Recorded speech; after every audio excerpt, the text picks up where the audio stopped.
后来，过来是台大公卫行医提出着呼吁，讲说落来，长照机构是防疫的重点，因为为长照机构看出来的相关的人数高达77万人。政府针对长照机构的防疫，应该比照医疗院所的规格，要有充足的防疫的物资。这个台大公卫行院院长嘛认为，世界卫生组织应该警告世界各国，武汉肺炎已经来进入到大流行了。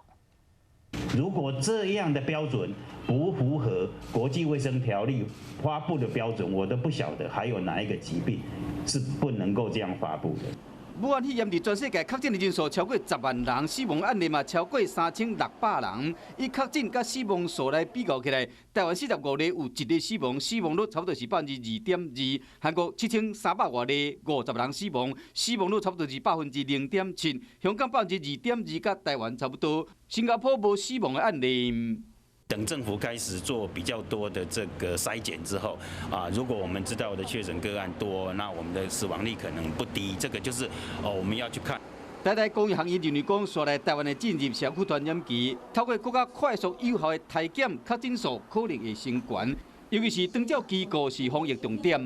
所有的照顾单位，他们都非常期待能够提供目前的居家检疫或居家隔离的资讯给照顾单位，至少让照顾团队知道你服务这个社区里面已经开始社区感染。目前全台湾的长照相关的单位，为个案管理服务到专业照护服务，巷弄的长照站甲医学中心、区域病院有8876间。长照服务开设的人数，使用者甲长期工作者，佮延伸到接触的家庭有773290人，甚至会佮较济。台大公卫学院呼吁讲，应该比较医护人员的规格，和长照单位甲个人佮较充分的防疫物资，杜绝病毒进入社区传播了后，对长照产生的影响。